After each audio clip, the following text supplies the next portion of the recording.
Hello everyone, welcome to today's class. Well, this is for Thursday. This is what you're supposed to do on Thursday. And well, we will start with the topic, My Digital Life. I need you to think about these questions. We will discuss them in class on Friday, okay? So did you grow up as a digital native? How many hours a day do you spend using digital devices? Which digital devices you cannot do without? This means that you cannot survive without them. So please take a moment to think about them because we're going to discuss this on Friday. Then we are going to review the present simple and the present continuous. Okay, so as you know, the present simple is divided into two parts. And why is that? Because the verb to be has a different set of rules than the normal verbs. I prefer to tell like a kind of story to my students, and that is that the verb to be is the king.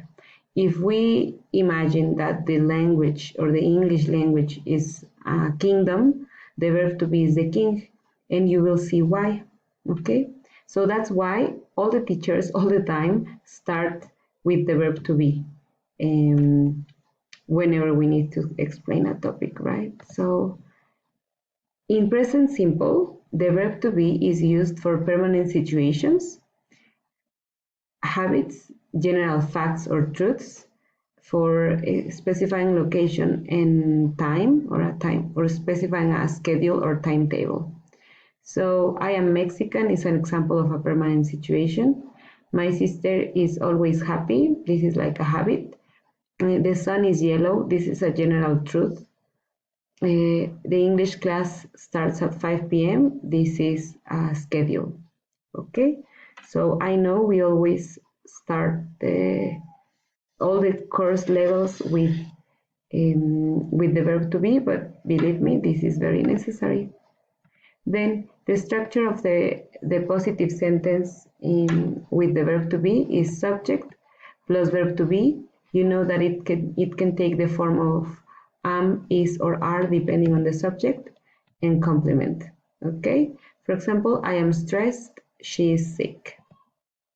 In the negative form, we have the subject plus verb to be.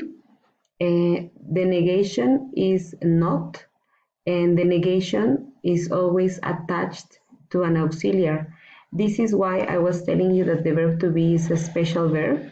It is the king of the verbs because it's the only verb that has the right to say no and to ask questions. So we don't need any auxiliary because the verb to be can be attached to the not and then the complement, right?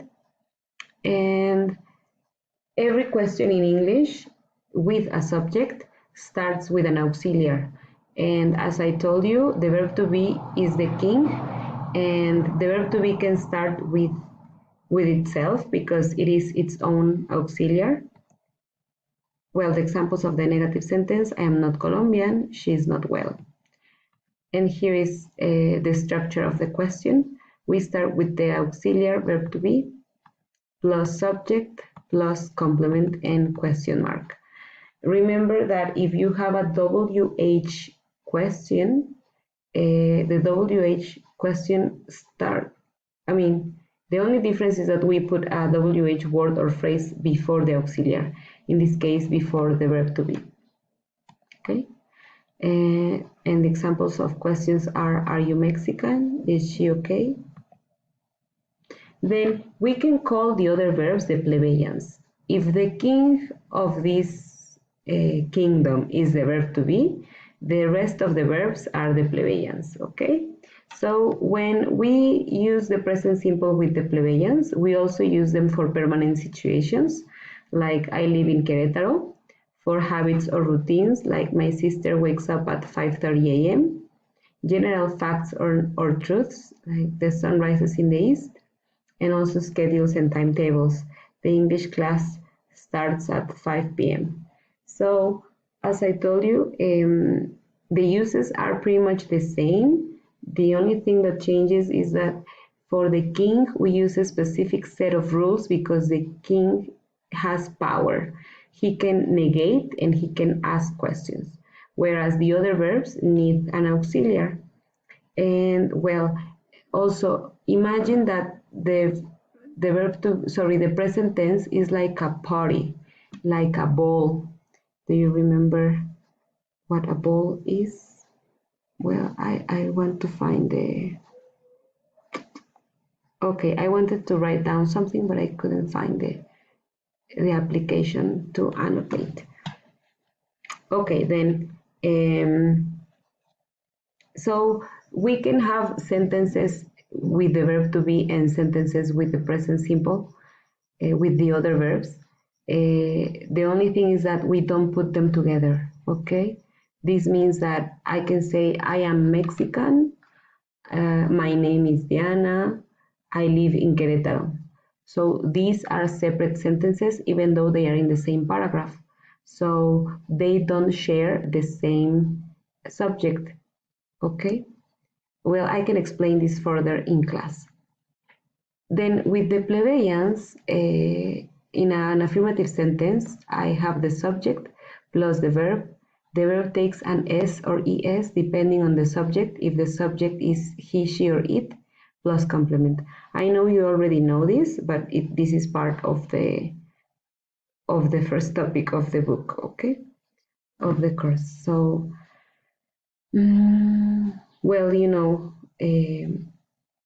well, we have these examples. I speak two languages. You live very close from here. Grace works from Monday to Friday. John washes his car every day. We have math on Wednesdays and Fridays. Okay, guys.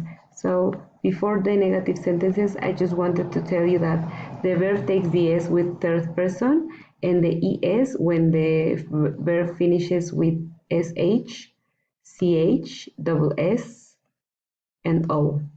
Okay. Then in a negative sentence, as I told you, we need an auxiliary that goes together with the word not. The verbs are not powerful enough to say no. That's why they need an auxiliary. It's like the lawyer of the plebeians. So in my structure goes like this: subject plus auxiliary do plus not plus the verb in simple form or base form plus complement. So in affirmative sentence, the verb takes an S or ES, but as you can see over here, the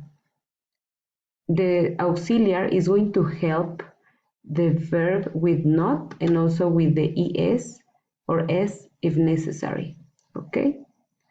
Then my examples are, I don't speak two languages, you do not live very close from here, Grace does not work from Monday to Friday, John does not wash his car every day, we do not have math on Wednesdays and Fridays, and we also have the contractions, do not is don't, and does not doesn't. You can use contractions all the time, they are formal as well. But unless you're writing a formal letter, it's better for you to use full forms, not contractions, okay?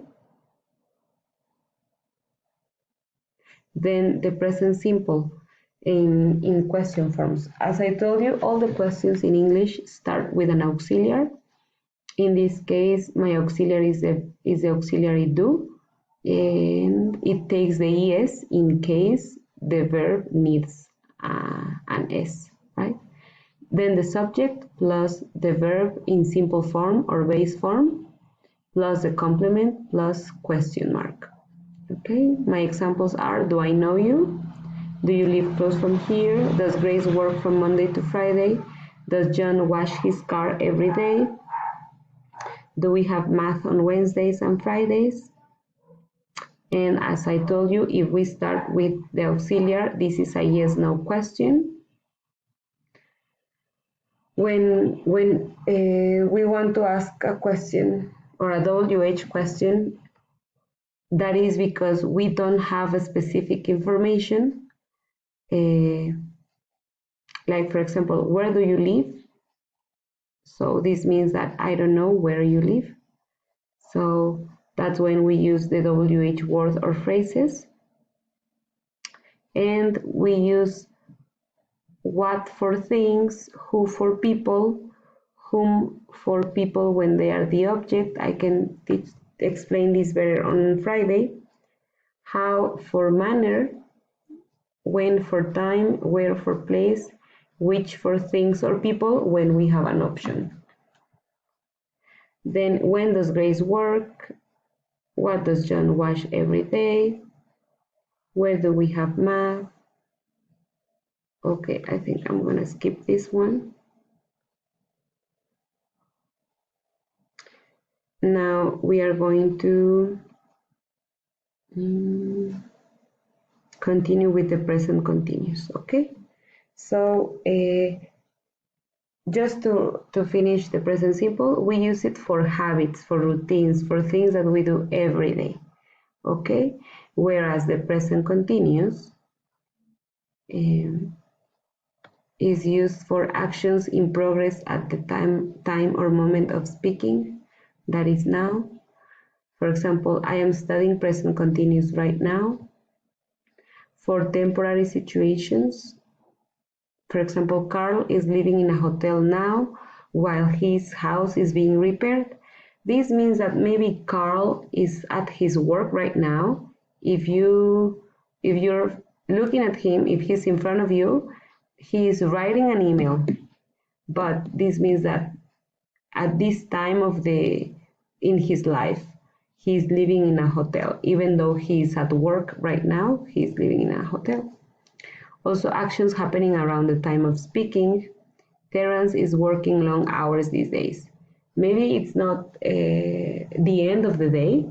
It's the morning and he has a lot of work. But when we say that he's working long hours, that means that he's staying longer than his work schedule because there's a lot of work, and that's happening these days. And why we use present continuous? Because this is a temporary situation. We also use present continuous for fixed arrangements in the future. That is, if you have a very formal plan, very formal, a plan that you cannot break, which now it is an arrangement, then we can use present continuous. For example, I'm leaving for Guadalajara this weekend. I booked the hotel yesterday. So if I have my reservation in the hotel, then of course I'm not going to cancel it. So I can tell you that I am visiting Guadalajara this weekend. We also use present continuous for repeated actions to show annoyance. So if you want to show that something bothers you, you can use present continuous. So Chris is always telling silly jokes. Okay, so this bothers me. Then the structure goes like this. The subject plus the auxiliary verb, that is the verb to be, and the gerund, the verb in ing plus complement. I told you before that in present simple, the verb to be and the other verbs, the plebeians, don't get together because the verb to be is the king and he's very picky. But in the structure or in the tense of present continuous, he says, okay, if you want to come with me, you have to use ing, right? If you wear like your elegant clothes, your smart clothes, then you can come with me, and that is the ing. So every time I am putting together the verb to be and another verb, the plebeian verb should have ing. It is incorrect if I say, for example, Karen is asleep right now. So just remember that, okay? Then these are the examples. Karen is sleeping right now. Look, that kid is throwing rocks at your tree. I am reading a really good book. We are having a dinner party this weekend. So how do you know when to use present continuous and present simple? You need to pay attention to the time expressions or the situation. For example, The first one has now. I am sure this is present continuous because this is something happening now. It's something in progress at the time of speaking. In number 2, I have the expression look.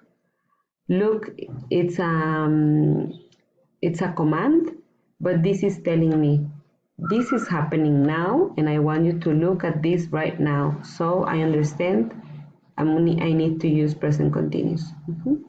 Then if in the third one, if I say I read a really good book, I'm not going to read that book forever. So of course I need present continuous because I know that this book will finish, or I will finish the book at some point in my life. So this is a temporary situation. So here I need to understand it's temporary. And then this weekend, in the last sentence, this weekend is telling me that this is for the future and this is the near future, right? So it's very likely that this is an arrangement. Then the structure of the negative sentence, since the verb to be is in the house, the verb to be is in the sentence, I don't need any auxiliary. So I should never say Karen does not be sleep, never. If the verb to be is here, the verb to be takes the not. So Karen isn't or is not sleeping, that kid isn't wearing shoes, I am not reading, we aren't having, okay? Then the structure of the question, as I told you before, every question in English starts with the auxiliary verb. In this case, the verb to be, he starts the questions. So I just change the position. Is Karen sleeping? Look, is that kid wearing shoes? Are you reading any book at present? Are we having a dinner party this weekend? So we only start the questions with the verb to be or the auxiliary. Also, if you want to make a WH question, you only need to add the WH word at the beginning, that is before the auxiliary, and that's it. Then we have, we know that if we want to make a gerund, we only need the verb plus ing, but we have some exceptions. So normally it's just verb plus ing, like listen, listening. But if the verb finishes with a silent E, we drop the E and we just add ing. If the verb finishes with a consonant, vowel, consonant, and it's only one syllable, I have to duplicate, I have to double the last consonant, as in swim, swimming. Travel, traveling is an exception in British English. It shouldn't have double L, but it has the double L in British, okay? And then if my verb is a one syllable verb and it finishes with IE, I change the IE for Y and then I add the ing, okay? Then we have some practice. So everything is happening now in this block. So what is John doing? Okay, he's singing. He's probably listening to music also. Then what are Adam and Suzanne doing? You can pause the video if you want to. Okay, they are swimming. And well, this is what I need you to do for Friday. After watching this video, I need you to complete exercises 3 and 4 on page 8 of your student's book. And I also need you to do exercise 1 on page 7 on the workbook. That is the classwork for today, Thursday. And just 2 reminders. Tomorrow we will start class at 3:45. And I need you to keep all the classwork in one document because you will post all the classwork of the week on Schoology on Friday, okay? So that's all for today, guys. I appreciate your patience and, well, that you have been very nice to me and very comprehensive.